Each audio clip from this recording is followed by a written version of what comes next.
एक सवाल सबके मन में आता है कि मंदिर से जो चुनरी मिलती है, प्रसाद मिलता है, फूल माला मिलती है, तुलसी पत्र मिलता है, उसका क्या करें। समझ में नहीं आता कि उसका क्या करें और वो कहां रखी जाए, क्या करें उसका।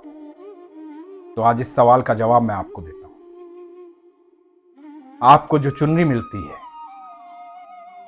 वो ईश्वर को छू कर आई है। ईश्वर की ऊर्जा उसमें है।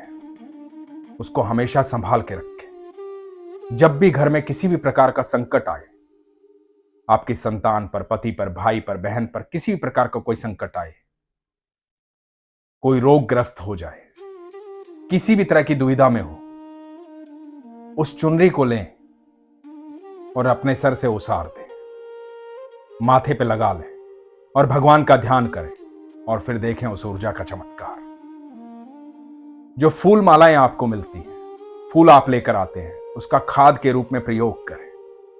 उसमें ईश्वर की ऊर्जा है। सबसे पहले उसे घर लाएं या जहां भी वो आपको मिलती है, उसकी सुगंध का आनंद लें। उसमें ईश्वर की सुगंध है। ईश्वर का ध्यान करें, उस ऊर्जा को ग्रहण करें, आपके शरीर की ऊर्जा बदल जाएगी। आप ईश्वर को हमेशा ध्यान में रखें। आप प्रसाद ग्रहण करते हैं, जब आपको मंदिर से प्रसाद मिलता है या आप प्रसाद बांटते हैं, प्रसाद साधारण नहीं होता, वो ईश्वर को भोग लगाया जाता है। आप ईश्वर का लगाया गया भोग ग्रहण करते हैं। वो कोई साधारण चीज नहीं है।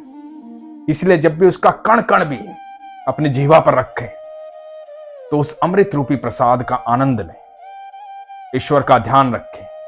और एक बात, जब भी किसी भंडारे में जाएं, कहीं भी भोजन करें, कहीं भी भोजन करें, वो मां अन्नपूर्णा का आशीर्वाद है आप पर कि आपको भोजन की प्राप्ति हो।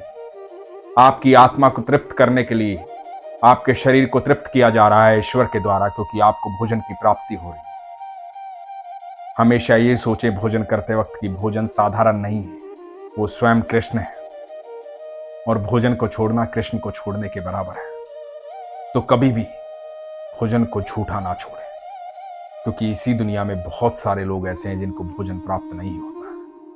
कोशिश करें जब आपकी मूलभूत आवश्यकताएं पूरी हो जाएं तो दूसरों की मूलभूत आवश्यकताएं पूरी कर पाएं, उन्हें सहयोग दे पाएं। आपको प्रसाद का एक पेड़ा मिलता है, एक बर्फी मिलती है, एक लड्डू मिलता है, तो कोशिश करें। ऐसे बहुत सारे लोग मंदिर में होते हैं जो वहां तक नहीं पहुंच पाते हैं, जो प्रसाद ग्रहण नहीं कर पाते हैं, तो थोड़ा थोड़ा प्रसाद सबको दें, क्योंकि वो अमृत के समान है।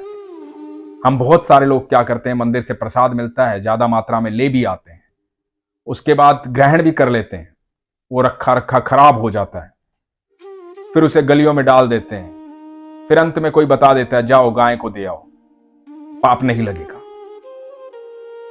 आप किसी भी जीव को उसी समय दो, आप एक अच्छा कर्म कर पाएंगे। कहीं भी भोजन को ऐसे ही व्यर्थ ना करें, कहीं भी, चाहे वो आपके घर में हो, चाहे आप बाहर हो, चाहे मंदिर में हो, चाहे भंडारे में।